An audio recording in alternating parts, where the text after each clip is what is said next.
আসসালামু আলাইকুম friends, welcome to Saba cooking. আপনাদের সঙ্গে একটা রান্না শেয়ার করব, বাসমতি রাইস জর্দা পোলাও। আমি রাইসটা কি করে বানাচ্ছি আপনারা পুরো ভিডিওটা দেখতে থাকুন আর আমার পাশে থাকবেন। ভিডিওটা ভালো লাগলে লাইক শেয়ার করবেন। আমি এখানে 500 গ্রাম মতো বাসমতি রাইস নিয়ে নিয়েছি। এবার আমি এখানে একটা কফি মগ নিয়ে নিয়েছি। কফি মগে 1 কাপ মতো বাসমতি রাইস নিয়ে নেব।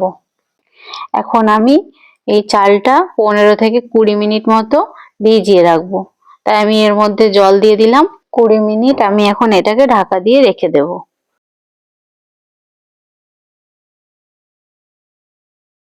এবার আমি গ্যাসের মধ্যে একটা পাত্র বসিয়ে দিলাম, যে পাত্রটায় আমি চালটা সেদ্ধ করে নেব।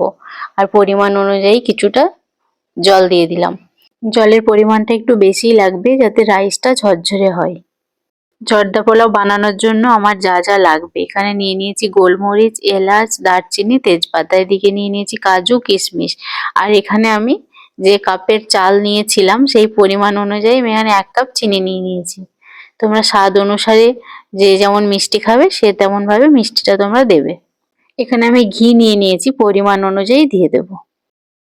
আমি যে জলটা গরম করতে বসিয়েছিলাম, অনেকটাই জল গরম হয়ে গেছে। জলের মধ্যে আমি এই সমস্ত মশলাগুলো দিয়ে দিলাম। দিয়ে কিছুক্ষণ নাড়াচাড়া করে ফোটার জন্য অপেক্ষা করব। ততক্ষণ আমি আবার এটাকে ঢাকা দিয়ে রেখে দেব। এখন আমি চালটা দেখে নিলাম, চালটা অলমোস্ট একদম ভালোভাবেই ভিজে গেছে আর 20 মিনিট হয়েও গেছে। এবার আমি চাল ভালো করে পরিষ্কার করে ধুয়ে নেব। তার আগে আমি যেটা করব, আমি ফুড কালার অ্যাড করব। তো এই ফুড কালারটা আমি এখানে একটু জল দিয়ে গুলে নিলাম। চালটা আমি ভালোভাবে ধুয়ে নিয়েছিলাম, আর ধুয়ে আমি কিছুক্ষণ এটা জল ঝরাতে দিয়েছিলাম। ভালোভাবে জলও ঝরে গেছে। আর আমি যেটা করব, ইয়েলো ফুড কালারটা আমি এখন এই জলের সঙ্গে ভালোভাবে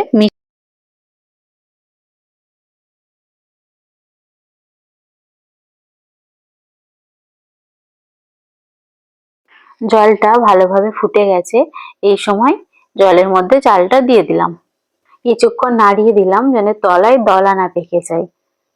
এবার যেটা করব, এই দেখো জলটা ভালোভাবে ফুটে গেছে। এখানে আমি একটু সয়াবিন অয়েল দিয়ে দিলাম যাতে রাইসটা ঝরঝরে হয়। দিয়ে একটু নাড়ানাড়ি করে দিলাম। কিছুক্ষণ ঢাকা দিয়ে রেখে দেবো। গ্যাসের ফ্লেম হাই রেখেই আমি 10 থেকে 15 মিনিট চালটা ভালোভাবে ফুটিয়ে নিয়েছি। আর এখানে চালটা ভালোভাবে ফুটেও গেছে। এবার আমি এটাকে নামিয়ে নেব। এখানে আমি একটা ফুটো ফুটো ঝুড়ি নিয়ে নিয়েছি। ঝুড়ির মধ্যে পুরো রাইসটা আমি ঢেলে নিলাম। এবার এই ঝুড়িতে আমি কিছুক্ষণ জলটা ভালোভাবে ঝরিয়ে নেব।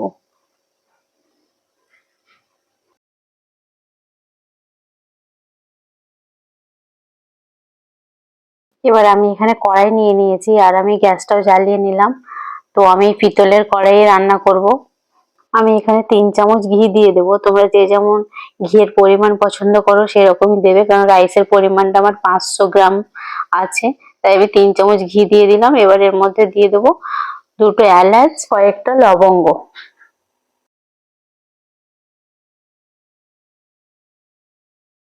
ঘি গরম হয়ে গেছে। এবার ঘিয়ের মধ্যে কাজু কিশমিশ দিয়ে দিলাম। একটু নাড়াচাড়া করে ভাজা ভাজা করে কাজু কিশমিশটা তুলে নেব।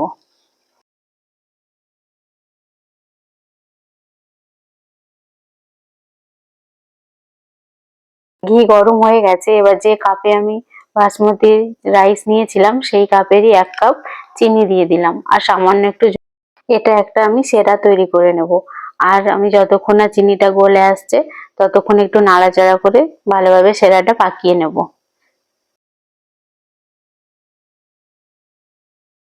চিনিটা ভালোভাবে ফুটে গেছে।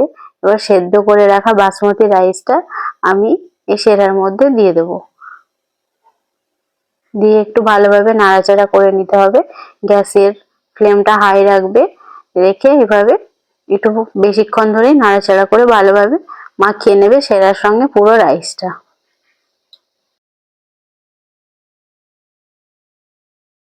যে কাজু কিশমিশটা আমি আগে থেকেই ভেজে তুলে রেখেছিলাম, সেই কাজু কিশমিশটা এবার আমি রাইসের মধ্যে দিয়ে দিলাম। দিয়ে একটু ভালোভাবে নাড়াচাড়া করে নিতে হবে হালকা হাতে। নাড়াচাড়া করে নেওয়ার পরে আমি এটাকে লো ফ্লেমে 10 মিনিট মতো ঢাকা দিয়ে রেখে দেবো। 10 মিনিট পর তোমাদের সামনে আবার ফিরে আসলাম। দেখো ঢাকনা খুলে আমি এখানে দেখে নিলাম যে তলায় ধরে যায়নি, একটু রসা রসা ভাব আছে।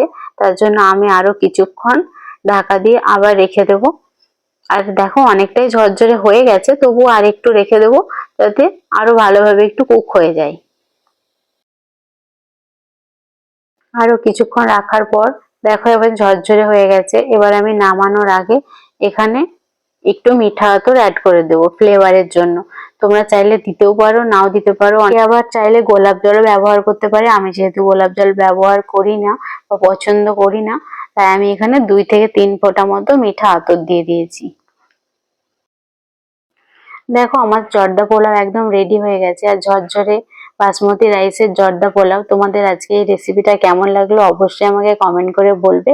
এবার আমি এটাকে কিছুক্ষণ ঠান্ডা করার জন্য ঢাকা দিয়ে রেখে দেবো।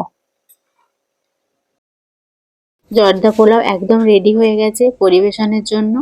আর তোমরা যদি চাও এখানে কাজু কিশমিশ ছাড়া আরো অনেক কিছু ড্রাই ফ্রুটস অ্যাড করতে পারো, চেরি অ্যাড করতে পারো, আমন্ড অ্যাড করতে পারো। আমি এগুলো কিছু ইউজ করিনি। এবার তাহলে আমি আমার বাড়ির লোকদের পোলাওটা পরিবেশন করি। আর উপর থেকে আমি একটু ছড়িয়ে দিচ্ছি কাজু আর কিশমিশ। তাহলে বন্ধুরা, আমার এই আজকে জর্দা পোলাও রেসিপিটা তোমাদের কেমন লাগলো অবশ্যই আমাকে কমেন্ট করে জানাবে। বন্ধুরা, আমার এই রেসিপিটা যদি তোমাদের ভালো লেগে থাকে তো আমার চ্যানেলটি সাবস্ক্রাইব করে দিও এবং বন্ধুদের সঙ্গে শেয়ার করে দিও। তোমরা সবাই সুস্থ থেকো, ভালো থেকো। দেখা হচ্ছে নতুন কোনো রান্নার রেসিপির সঙ্গে। আর আমার এই ভিডিওটা দেখার জন্য তোমাদের অনেক অনেক ধন্যবাদ।